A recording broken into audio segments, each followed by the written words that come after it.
Sebab saya betul-betul teruja kepada Menteri Kewangan. Ini pun kali yang pertama untuk jawapan yang diberikan di Parlimen. Tetapi gambaran yang diberikan bahawa ini Malaysia sebenarnya negara yang makmur.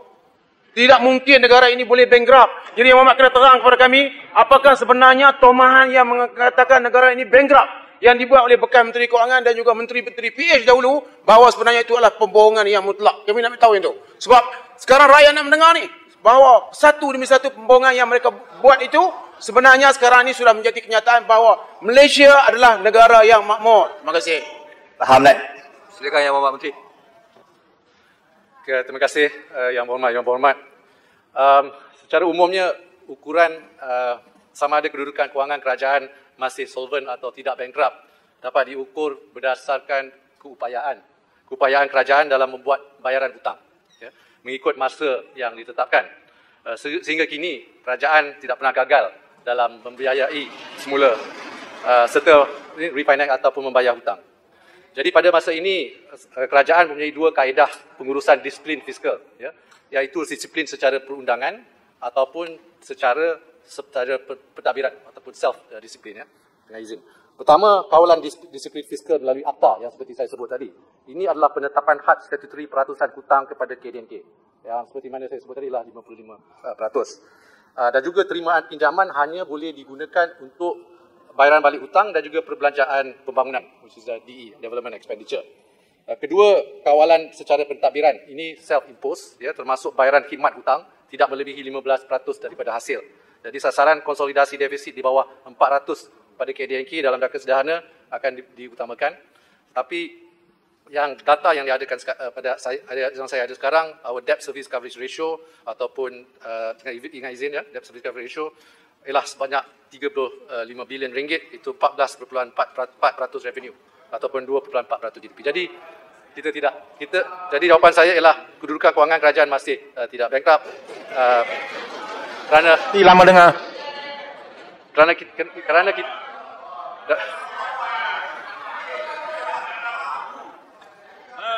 Daman Sarah, sudahlah, cukup lah. Sudah lama, sudah cukup lah. Silakan Daman Sarah. Terima kasih Yang Berhormat Menteri, terima kasih Ketua. Soalan yang mungkin perlu dijawab mengikut fakta ialah bila kita mengambil kira hutang negara sebagai 1 trilion, ianya termasuk hutang secara langsung, hutang jaminan yang perlu dibayar oleh kerajaan dan juga hutang melalui projek-projek PPP yang dijalankan oleh Kerajaan Barisan Nasional dulu. So soalan saya senang, soalan saya adakah Kami tahulah, tak payah ajar budak sekolah lah. Yang Berhormat. Pula tak boleh tipu banyak kali. Satu kali Sarah kacau, kita tak kacau. Duduklah. Yang Berhormat, dipersilakan Yang Berhormat habiskan soalan dahulu. Datuk Speaker dah banyak kali kena lah kita orang ni. Cukup lah. Duduklah baling, pengacau je. Itu hak dia. Tolong. Dah petang ni. Terima kasih. Soalan saya senang, adakah hutang-hutang yang saya sebut tadi jumlahnya lebih kurang 1 trilion ringgit? Dan nombor dua, tadi ada hujah bahawa sekarang kerajaan PN banyak duit untuk belanja walaupun dulu kita kata kerajaan nak bankrupt. Saya nak tanya sama ada perbelanjaan yang besar yang dibuat sekarang yang akan dibentangkan dalam akta COVID nanti, adakah ianya berdasarkan pinjaman tambahan yang akan dibuat oleh kerajaan PN? Datangnya daripada pinjaman dan bukan daripada sebarang penjimatan ataupun savings ataupun dana yang sedia ada dalam kerajaan. Bukan pinjaman samurai dah, itu confirm. Bukan GST yang 9 bilion tu sekali. Menteri, saya rasa biar Menteri Kewangan nak pergi laluan lagi satu. Boleh saya Jawab dulu. Jawab betul. Yang ni ada kena-mena sikit ni Menteri, pasal hutang ni. Ada kena-mena pasal hutang ni. Biar saya jawab Yang Jawab Berhormat betul. Daman Sarah dulu. Ya. Okey, terima kasih Yang Berhormat Daman Sarah. Mengenai isu bankrupt tak bankrupt ni saya dah jawab tadi sebenarnya. Ini sama ada sebuah kerajaan itu bankrupt atau tidak, itu bukannya soalan yang patut difikirkanlah.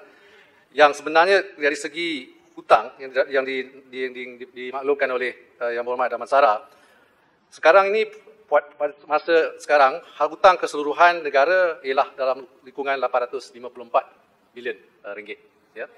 Hutang langsung, hutang yang lain? Tetapi kalau kita secara keseluruhannya tangguhkan liability kerajaan, kalau dimasukkan off budget, Kerajaan Perikatan Nasional tidak ada buat off budget, ialah lebih kurang 1.2 trilion. Tapi ini tidak bermaksud negara Masih Menteri. tidak masuk negara kita bankrupt, ya, kerana bankrupt itu dapat diukur berdasarkan keupayaan kerajaan dalam membuat bayaran hutang mengikut masa yang ditetapkan. Menteri, Yang Berhormat. boleh? Terima kasih Speaker. Yang Berhormat Menteri. Ini ialah semasa mereka memerintah tu belum sampai 1 trilion lagi.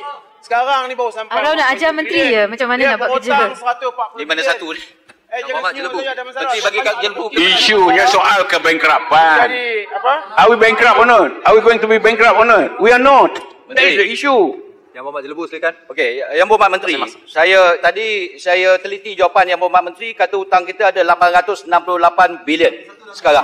Saya nak rujuk ni Yang Berhormat Menteri. Kata Damansara tadi 1 trilion atau berapa trilion ni itu sebenar atau tidak Menteri dah jawab. Yang ni saya nak kepastian daripada Yang Berhormat Menteri dalam teks perbahasan saya. Pada tahun 2018 Yang Berhormat Menteri, hutang baru 52 bilion, 2019 54.5 bilion, sampai tahun 2020 18 bilion, in total 124.5 bilion dalam tempoh 22 bulan daripada 686 pergi 868 bilion hutang. Saya nak tanya pada pihak Menteri, 124.5 bilion ini penggunaan wang kerajaan ke arah mana Menteri? Saya tanya ini, pasal apa? Dia kata dia bayar hutang. Boleh tak pihak kerajaan jelaskan hutang apa yang dibayar daripada jumlah yang sebegitu banyak? Itu satu Yang Berhormat Menteri. Kemudian yang kedua Yang Berhormat Menteri, saya nak tanya pendirian kerajaan tentang cadangan saya. Kerana banyak sangat persoalan tentang penyalahgunaan, kalau betul, penyalahgunaan ataupun salah guna kewangan negara ataupun pinjaman yang melangkaui akal fikiran manusia. Saya nak cadangkan kepada pihak kerajaan supaya kerajaan tubuhkan RCI bagi perbelanjaan bagi tempoh 22 bulan yang berkenaan. Saya minta penjelasan dan pendirian daripada pihak kerajaan. Terima kasih. Sikit aja YB Menteri. Kita cerita pasal hutang ni 854 bilion ke berapa? Berapa aset kerajaan yang kita ada? 1 trilion, 2 trilion, 3 trilion. Kenapa aset ini tidak pernah nyatakan kepada rakyat? Pada saya aset negara kita cukup banyak. Sama ada aset alih, aset tidak alih, ya, aset bangunan, aset tanah, macam-macam aset kerajaan ada. Yang penting aset itu berapa saya nak tanya. Adakah kita pernah kira atau tidak fikir? Terima kasih. Silakan. Terima kasih. Berhormat. Ya.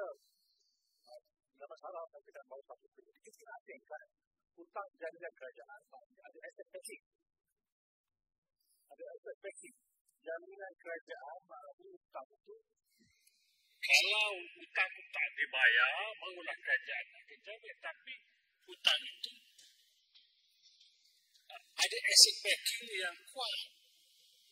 Yang kedua, jadi tak boleh kita himpunkan hutang 860 juta dengan 1 triliun. Itu benar, dia mengelirukan rakyat sebenarnya. Kalau kita highlight benda ini, dia rakyat akan keliru. Jadi kita menteri kena start ini. Jaminan kerajaan ni ada aset backing yang kuat. Terima kasih, Speaker. Okey. Terima kasih Yang Berhormat. Banyak soalan tu saya nak cuba ingat ni. Yang pertamanya mengenai jumlah hutang. Maybe saya give a clarification here dengan izin ya. Jadi pada kuartal pertama, suku pertama 2020, jumlah hutang Kerajaan Persekutuan ialah 823.8 bilion ringgit. Jaminan komited seperti Yang Berhormat bagi tahu tadi, Yang Berhormat Rompin. Jaminan komited tu ialah 166.9 bilion ringgit. Iaitu ada basic projek-projek yang diberi garanti lah oleh pihak kerajaan. Dan juga lain-lain liability yang sebanyak 166 bilion ringgit yang selebihnya. Jadi jumlahnya kalau campur hutang kerajaan dan jaminan komited ialah 1.264 bilion ringgit. Itulah hutang sekarang lah. 1.264 trilion ringgit. Ya. Tapi masa kami ambil alih 800 bilion lebih. Tapi PH bagi tahu shut up. Okey. Saya tanya soalan Speaker. Semasa PH memerintah, saya nak cakap lah. Saya bercakap, ini hak saya bercakap. Kalau you kata syarat, saya duduk. duduklah. Yang Berhormat Datuk Doktor, duduk.